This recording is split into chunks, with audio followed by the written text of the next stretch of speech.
Mkutano wa kujadili namna ya kuulinda mlango bahari wa Hormuz kufanyika mjini London. Na Sudan Kusini yaahidi kufanya uchaguzi mkuu mwezi Desemba mwaka huu. Habari kamili. Washington. Rais wa Marekani Donald Trump ametangaza kurefusha muda wa makubaliano ya kusitisha mapigano na Iran ili kutoa nafasi kwa mazungumzo ya amani kukamilika, lakini haijafahamika ikiwa Iran imekubaliana na uamuzi huo. Trump amesema amechukua hatua hiyo kufuatia ombi la Pakistan na imechukuliwa ili kuwapa muda viongozi wa Iran kuafikiana kuhusu kile alichokiita pendekezo la pamoja. Hata hivyo, bado haijafahamika ikiwa duru ya pili ya mazungumzo ya Islamabad itafanyika. Iran haijaeleza wazi ikiwa itashiriki mazungumzo hayo ya amani kutokana na jeshi la Marekani kuendeleza vizuizi vyake kwenye bandari zake.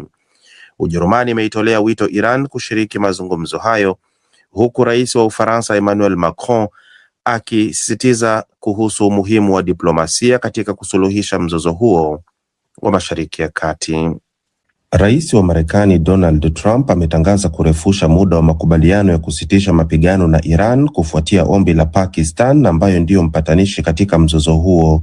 Trump amesema ameongeza muda huo hadi pendekezo la Iran litakapowasilishwa na mazungumzo ya amani kukamilika, na kwamba hatua hiyo imechukuliwa ili kuwapa muda viongozi wa Iran kuafikiana kuhusu kile alichokiita pendekezo la pamoja.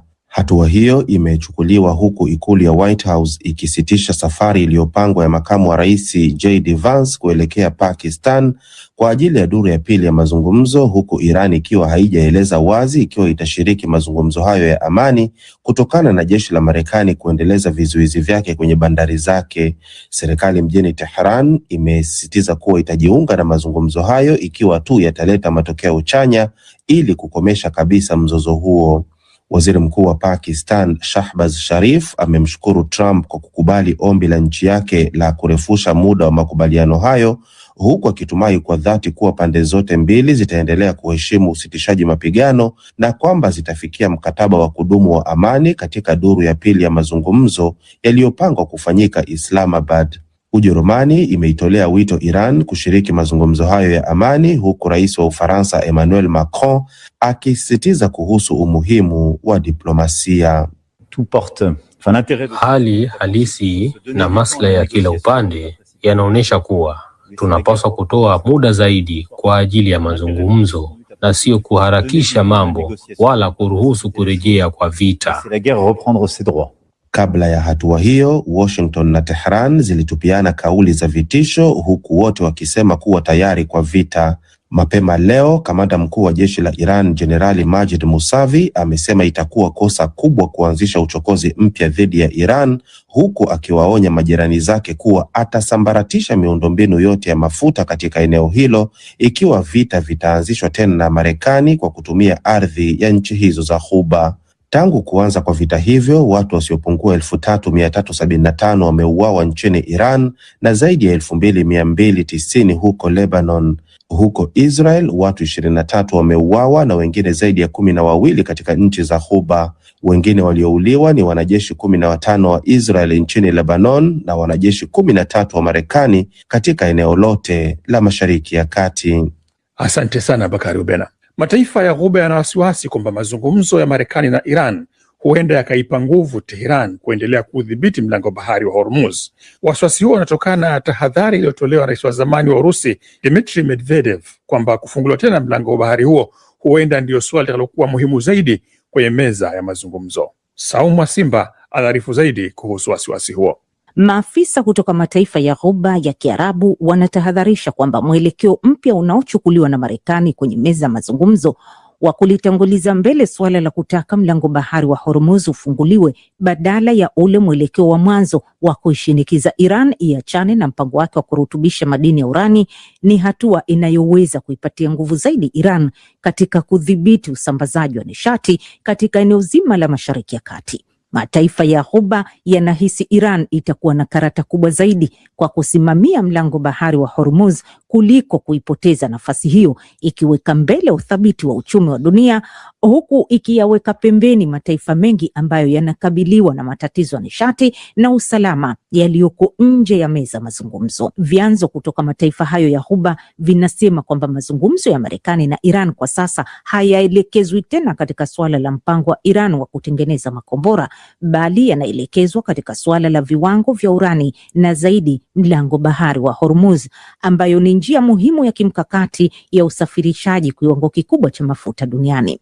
Japokuwa mazungumzo bado limebakia kuwa suala la mkwamo kuhusiana na urutubishaji urani, ambapo Iran imekataa kuzuiwa kurutubisha madini yake pamoja na kutakiwa kukabidhi shehena yake ya madini iliyokwisha kuyarutubisha. Maafisa wa mataifa ya Ghuba wanasema hatua ya kubadilisha kipaumbele kwenye meza mazungumzo ni tatizo. Kwa mujibu wa chanzo kimoja katika nchi hizo za Ghuba kilichoko karibu na serikali, suala la Hormuz litakuwa ndio mstari mwekundu, kinyume na mtazamo uliokuweko mwanzo ambapo Hormuz haikutazamwa kama ni suala la uzito kujadiliwa, lakini sasa hali imebadilika na malengo nayo yamebadilika. Hatua ya Iran wakati wa vita ya kuyatishia mataifa ya Ghuba juu ya usafirishaji mafuta ni kitu kilichovunja miiko iliyokuweko katika mlango bahari huo wa Hormuz, na hivyo kulifanya suala la kuitumia karata hiyo ya kuzuia usafirishaji mafuta kuwa jambo linalowezekana kuipa nguvu zaidi Iran kwa mara ya kwanza katika mazungumzo. Na dhima kuu ya mlango bahari wa Hormuz imebainishwa waziwazi na ujumbe wa Medvedev, rais wa zamani wa Urusi, alioandika kwenye mtandao wa X mnamo Aprili 8. Kiongozi huyo wa Urusi alisema, na hapa nanukuu, haijakuwa wazi ni jinsi gani usitishaji mapigano kati ya Washington na Tehran utakavyokuwa, lakini kilichokuwa bayana ni kwamba Iran imeshafanya majaribio ya silaha zake za nyuklia na silaha hizo ni mlango bahari wa Hormuz. Uwezo wake hauna mashaka. Mwisho wa kunukuu. Kauli hiyo ya Medvedev inaonyesha kwamba Hormuz ndio silaha itakayoipa Iran mamlaka ya juu kwenye meza ya mazungumzo Islamabad na kuifanya kuwa yenye karata ya maamuzi bila ya kuvuka mstari wa kutumia silaha za nyuklia. Na kutokana na hilo, Ebtesam Al-Kepsi, rais wa kituo cha sera katika Umoja wa Falme za Kiarabu, anasema kuna ukosefu wa urari kati ya wale wanaoweka sheria na wale wanaotakiwa kuzibeba taathira pale zitakapovunjwa sheria hizo. Asante sana Saumu Mwasimba. Mjini Kinshasa, makumi ya wananchi hukusanyika mapema alfajiri barabarani katika mikutano ya kile kinachoitwa bunge la kusimama, wakijadili siasa na kuonyesha uungwaji mkono wao kwa serikali, huku mijadala hiyo ikihusishwa moja kwa moja na mpango wa kubadili katiba ili kumruhusu Rais Felix Tshisekedi kuwania tena muhula wa 3 madarakani. Mengi zaidi ni katika ripoti hii inayosomwa studioni na Idi Sesanga. Katika mikutano hiyo ya wazi, wananchi huimba kauli mbiu za kumuunga mkono rais, wakisema anaongoza suluhisho la changamoto za taifa. Mijadala hii hupangwa kwa njia isiyo rasmi na hutumika kupima na kusambaza mawazo ya kisiasa kutoka kwa walio madarakani. Bunge la kusimama lina mizizi yake katika miaka 1970 wakati lilipotumiwa kupinga utawala wa kidikteta wa Mobutu Sese Seko, likiongozwa na mwanasiasa wa upinzani wa wakati huo Etienne Tshisekedi, baba wa rais wa sasa. Kwa mujibu wa katiba ya sasa, rais anaruhusiwa kuhudumia mihula miwili tu, lakini tangu alipochaguliwa tena, Tshisekedi ameashiria uwezekano wa kufanya mabadiliko, akisema katiba ina mapungufu na haiendani na hali ya sasa ya nchi. Wachambuzi wa siasa wanasema mikutano hii inatumika kuhamasisha uungaji mkono wa mabadiliko ya katiba, ingawa chama tawala kinadai kuwa hakuna maelekezo rasmi yanayotolewa.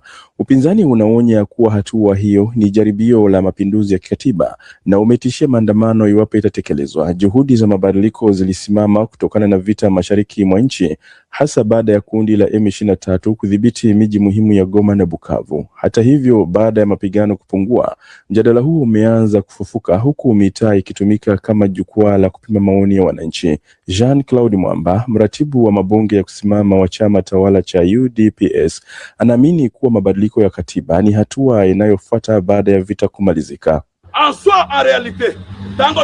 Kimsingi, tukimaliza vita mashariki mwa Jamhuri ya Kidemokrasia ya Kongo, hapo ndipo tutabadilisha katiba. Mambo yote aliyoyasema Joseph Kabila kuhusu hatari ya kuwa kama Sudan hayatatokea hapa. Kwa upande wake, mwanaharakati wa chama tawala Leon Nyondo anasema kipaumbele cha sasa si muhula watatu kwa Rais Tshisekedi, bali ni kurejesha amani kwanza kabla ya mjadala huo kuendelea. Lakini wengine kama Abel Mutombo, mfanyakazi wa shirika la umma na mshiriki wa mikutano hiyo, mtazamo wao ni kutaka katiba ibadilishwe kabisa. Katiba ya sasa ni kama mkataba wa kuuza nchi. Tunataka kurejesha nchi yetu kwa kubadilisha katiba. Hiyo ndiyo sababu kuu. Mvutano kati ya Rais Tshisekedi na mtangulizi wake Joseph Kabila umejikita katika historia ya katiba ya sasa ambayo ilipitishwa mwaka 2006 wakati wa utawala wa Kabila. Sasa wawili hao wamekuwa mahasimu wa kisiasa, huku kambi ya Kabila ikipinga vikali juhudi zozote za kuibadili katiba, ikisisitiza kulinda ukomo wa mihula ya urais. Wakati huo huo,